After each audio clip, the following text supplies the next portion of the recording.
Hi, good morning. I'm literally standing in my kitchen. It's about 10:30 on a Sunday, and I'm just trying to figure out what to eat for story time. I thought I'd try something I never had before. You might not believe me. I've never had Panda Express before. I think I might have tried half a dish once, and I'm not even 100% sure I did that. I for sure have never walked into a Panda Express before in my life, and I ate at similar places, westernized Chinese food. I've had tons of that before. My family's restaurant used to cook that. I just never been to a Panda Express until today. There's always been really authentic Chinese places near me, so why would I go to a Panda Express when I could eat that? But I figure I'd give this a try because, I like bamboo. So far, Panda's food recommendations haven't failed me yet. So let's see if this Panda Express is any good.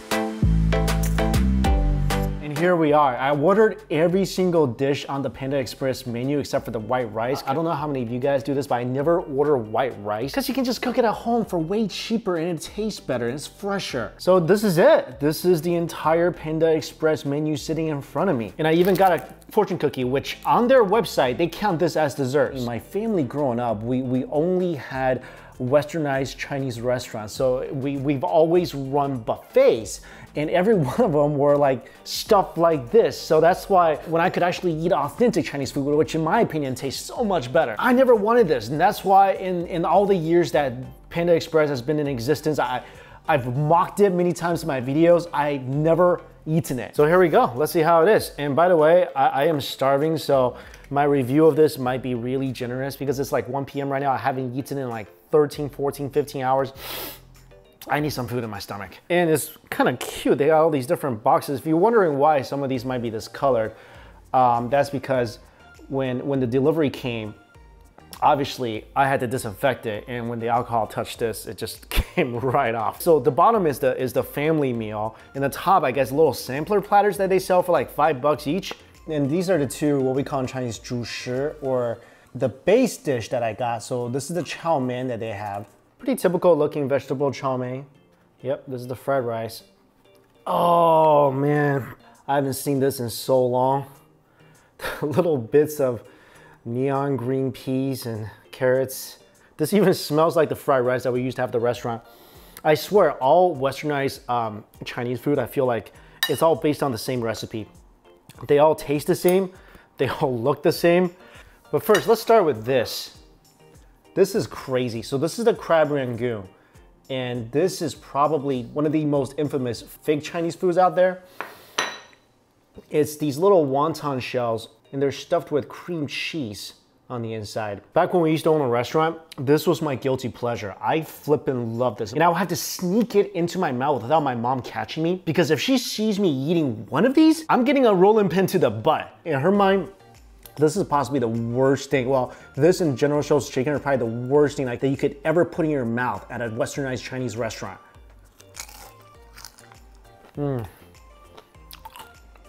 It's good. Well, for some reason, I don't know whether it's because it's nostalgia or what, I don't feel like this tastes, the Panda Express version of crab Rangoon tastes as good as what my parents made. And the cream cheese is just not as flavorful. Gonna have to give them like a 6 out of 10 on that. I mean, it's really hard to mess this up. Egg roll, something else my parents never let me eat. This is a chicken egg roll.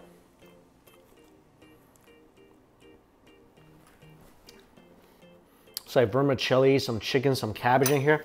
And they didn't give me any spicy mustard I wanted to dip this in. But I do have some hot oil dipping sauce here. The egg roll is actually one dish I really did not like at any of the restaurants that we had. Because you ever seen like a real westernized Chinese restaurant egg roll? It's like 90% cabbage and like 10% little bits of meat. I mean, I don't like how thick the wrapper is. The inside is not bad. Ah, the chow mein. That is pretty flavorless. It reminds me of those really early Arnold Schwarzenegger movies. Really oily, but not much else going on. That is horrible. I mean, I'm sure it'll be good with other flavorful dishes because itself, it has no flavor. All right, so this is their teriyaki chicken. Okay, this is not half bad. Not dry, tender chicken. Okay, so this is their spicy, I think like spicy sweet chicken or something, whatever they call it. And it looks like some onions, some peppers, some little bit of chilies with a, looks like some kind of sweet glaze. Oh, this is bad. This thing, oh, it's got some kind of pineapple in here too. Best thing in here is the pineapple. You see how much batter is on the outside of this chicken? That's mainly what I'm tasting. It's like Panda Express is trying to form a baseball team. So much batter. This is the walnut shrimp. This is one of the things that people said I have to try. This is okay. I think if this is just fresh out of the wok and the skin's a little crispy, this wouldn't be too bad. I mean, the sauce is good, it's sweet. Although there's a lot of batter in here as well, it's a big shrimp. And I really like the little bits of walnuts. This is the compound chicken. Best thing I've had so far. Yeah, best thing I had so far. You taste that smoke. You know when the wok's really hot and you stir fry food in there, you get that really nice wok char flavor. Oh, that is all over this dish. It's spicy. It's actually really spicy. This is the mushroom chicken. So kind of like the kung pao chicken, I guess, except for with no spices. Not as good as kung pao chicken, but solid 7 out of 10. Oh, this is the Angus beef. What I don't like about this is, oh my God, look at that soggy stomach filler of a shrunken tree.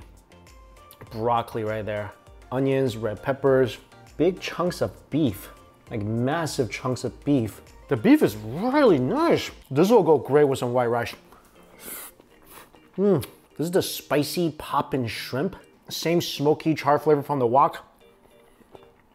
Shrimp is nice and tender. Not really that spicy. The heat here, and in the last dish, it's kind of like Sharon Stone in Basic Instinct, just kind of teasing you a little bit. And finally, this is their famous orange chicken. If you guys don't know, orange chicken in general, shows chicken is basically the same thing with different flavors. And this is something else that my parents would never allow me to eat back when we had the restaurant. Again, it's like all batter. This stuff you gotta eat as soon as it comes out of the fryer. Because it's deep fried, and if you let it sit, it's just gonna turn more soggy and not crispy. But when this is just really fresh out of the fryer, covered in that nice tangy sauce, this stuff's amazing. I mean, it'll take 5 years off your life with like every single bite, but it is amazing. So after trying everything, 100% the kung pao chicken is the best thing in here. I wish I had a large order of that. Least favorite, probably the chow mein in this pineapple chicken dough that they call fried chicken. Also, not a big fan of the crab rangoon. So this is Panda Express. I think it's good in a pinch, but at least to me, it doesn't hold a candle to true authentic Chinese food. But I get why people like this. I get why there's a huge following for this. You know, I was hanging out with this really smart billionaire once. Don't ask me how this happened, but it accidentally happened. He said, if McDonald's improved their burger, they would actually go out of business. So I guess you can put that same concept to Panda Express. If like they actually sold good food, nobody would eat it. Is that the logic? I don't really understand it. There's some people who really are into this. I'm really not one of them, although I do really find that kung pao chicken pretty tasty. So a big part of my childhood was spent eating this. Anyway, speaking of scary, I wanted to tell you guys a couple of stories, and I'm saving the scariest thing that ever happened in my life, like supernatural wise, for another video, because we're working on the animation for that. But a lot of you may know I started YouTube on this channel called Beyond Science, and it's like talks about supernatural stuff, like mysterious phenomena, and it's something I've always been really into. And I feel like I had so much of this like supernatural stuff happen to me in my life. And I don't know how many of you guys out there believe in stuff like ghosts or supernatural phenomenon and stuff. Like seriously, one of my favorite shows in the history of TV shows is Supernatural. I'm so sad it's ending, but 15 years, long time. Anyway, I'm gonna tell you a couple stories. One that actually happened to me, and the other is one of the scariest stories I've ever heard in my life. All right, that happened in China.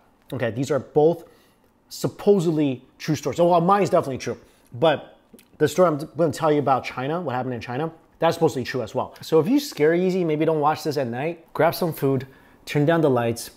Let me tell you what happened to me when I was in college, many years ago in a galaxy far, far away in a place called Missouri. Sorry, that's Missouri.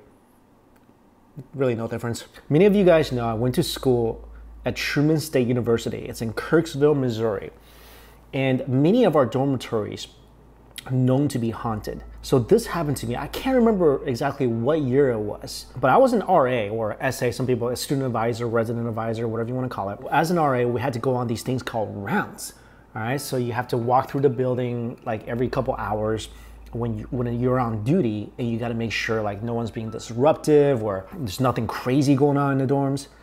So one night I'm going on rounds, and our last round was at 2 a.m. Most of the lights in the building is turned off. All right, we only keep like a few lights on in the hallways, but the building is pretty dark. So our dorm was kind of shaped like a spider, but with like 3 sections instead of like 4 sections on each side. So these sections were kind of long hallways, and our dorms are made with like pretty solid cement, so you really can't hear what's going on above you, like in your rooms. Like people could be jumping up and down, wouldn't hear a thing. It's like a big slab of concrete. Plus all the hallways are carpeted, so you really can't hear what's going on above you, especially when you're walking through the halls. So at 2 a.m., and this is like on a weekday, so everyone's asleep, and I'm walking through the halls. And of course, this was one of the dormitories that was rumored to be haunted. So I'm walking through the halls, and I approach one of the long hallways, and I'm standing like on the other side of the door. I open the door and I walk in, and I take 2 steps. All of a sudden, I hear thump, thump above me. It's like someone was matching my steps, and I'm thinking like, oh, that's weird. Like, I never heard that before, like ever. Okay, whatever. So I keep walking. So I'm walking pretty slow, you know, walk, walk, step, step, step, step. And I hear thump, thump, thump, thump, matching exactly when my feet hits the ground. I hear that thump coming from upstairs. And I'm like, how, what, is someone playing a prank? Like, is someone like, but how would they know I'm like downstairs and matching my, like, is this, but I wasn't thinking like anything supernatural at the time. I'm like, this is just really weird. So I'm walking and I hear the thumps getting louder and louder as I'm walking. And at this point, I'm kind of freaking out, but I'm still kind of thinking, there has to be someone upstairs. I don't know how they're doing it, but they're somehow matching my step. And it wasn't like even a slight delay. It was exactly when I put my feet on the carpet, take the next step. The moment I take that step, I hear a matching thump. So then I'm like, okay, all right, there's gotta be someone upstairs. There's gotta be something. So I'm gonna run upstairs and see what's there. Now, I know what you're thinking. That's very much how you die in horror movies, like, right? You hear something in another room or another floor in another part of the house and you go investigate. Yeah, that's when ghosts kill you, okay? So I did the stupid horror movie thing. I went to investigate. So I decided to run. So at this point, I'm like halfway through the hallway and the staircase at the end of the hallway. So I'm like, all right, I'm gonna run upstairs and see who's doing this. So I take off running and the footsteps above me start matching me stride by stride. So I'm running, I'm like thump, thump, thump, thump, and I'm running like step, step, step, step, and I hear the upstairs noise going thump, thump, thump, thump, thump, thump, thump. Again, matching me as I ran faster and faster to the stairwell. And I get into the stairwell, I burst through the door and I run upstairs. And I open the door to the floor above me and I look out into the hallway and nothing was there, nothing. After that, gotta admit, peed myself a little bit and went back to my room, locked the door and fell asleep with the light on for the next, 2 months. To this day, I have no idea what could have caused that because you can't, like I even tried it. I'm like, I had someone stand downstairs from me. Wow, I'm like upstairs, like jumping up and down the carpet. They couldn't hear anything. So what was causing it? How could it match me stride by stride? I guess we'll never know. And I got a bunch more creepy stories about my campus. We'll save that for another video. But let me tell you about the one that happened in China. This thing is so bloody creepy. Every time I think about it, like I get goosebumps, I do. So here's what happened. And this was supposedly a real situation. You can look up news reports about this in China. This happened in Beijing. It happened Some say 95, some say 96. And what happened was there's a bus. It was called Bus 330. And of course, like each bus back then, they had a driver and had a ticketing person. So those were the two people on the bus. And the bus was driving through and it stopped and it picked up two people, a young man and an old guy. And there's some discrepancies in the story. Some people say it's an old woman, it was a young lady. There's different variations of this, but the one I heard, it was an old gentleman and a young man. So they get on the bus and they sit down. And all of a sudden, as the bus is driving through, all of a sudden they hear the bus driver say, "What the heck? Like there's never people here." And what he was talking about was that there was like two figures on the road waving them down. And the bus driver was like, no one's ever at this stop, especially not so late. So he wasn't happy about it. So he pulls over and he lets these two people on. So these two people get on the bus and they sit down and the bus takes off. And the bus driver and the person selling the tickets are having a conversation, all seem normal. All of a sudden, the old guy stands up and grabs the young man. He says, "Hey, you stole my wallet." And the young guy's like, "No, I didn't steal your wallet. What are you talking about? We just got out. We sat separately. I didn't steal your wallet." He's like, "You 100% stole my wallet." And they were arguing back and forth. And the old guy's like, "Hey, there's a police station right there. Bus driver, pull over. We're going to get out. I'm taking this guy to the police station." So the bus driver pulls over and the old guy drags the young man off the bus. And the whole time he's like, "Take him to the police station. You stole my wallet." And the young guy's trying to defend himself. So they get out of the bus and the bus pulls away. So the young man's mad. He's like turning to the old guy's like, "Yeah, let's go to the police station. Let's see what proof you had that I stole your wallet." Then the old guy starts crying. And the young guy's like, "Why are you crying?" He's like, "I was only able to save you." And the young guy's like, What do you mean you're only able to save me?" He's like, "The bus driver, the ticket person, I didn't have enough time to save them."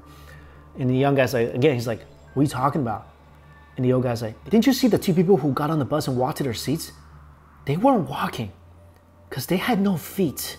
And the young man's like, "What? You're crazy. There's no way." The old guy's like, "They were floating. They had no feet. They weren't walking."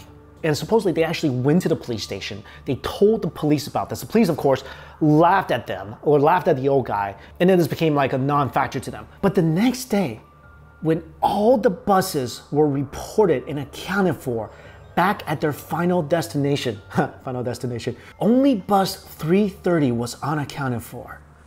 And they did find the bus a few days later, about 100 li, which is the Chinese measurement. I don't exactly know how far a li is. It's kind of far. But they found the bus a great distance away from its final destination. They found the bus. And on the bus, they found two bodies. One of the bus driver and one of the ticketing clerk. And both bodies have already rotted beyond recognition. And there's different variations of that. Some people say, it wasn't ghosts. It was a couple of murderers and they tried to hijack the bus. There's different tales of what exactly happened on that cold November's evening back in Beijing all those years ago. But to this day, the bus driver and the ticketing clerk are indeed dead, and nobody will ever know the full story behind the deadly bus 330.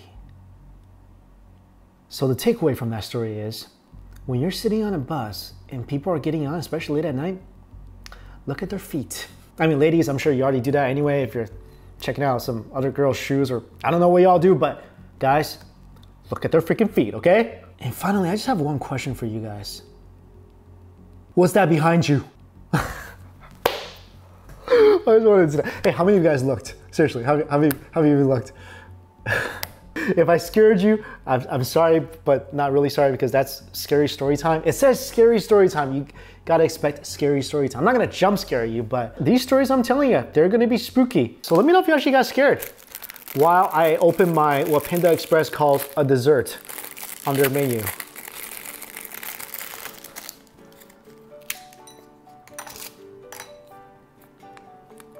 Huh? A surprise gift will leave a lasting impression. No idea what that means. Maybe that applies here, maybe not. But hopefully you guys enjoyed this video of food and scary story time. If you love scary story time, I love telling scary stories. Let me know in the comments below. We'll do more scary story time. Next scary story time, I'm gonna tell you guys the scariest thing I've ever experienced in my life, and it's so spooky, and it happened in my cabin in the woods. It's so creepy. To this day, I have no idea how to explain it. All right, thank you all so much for watching. See you later.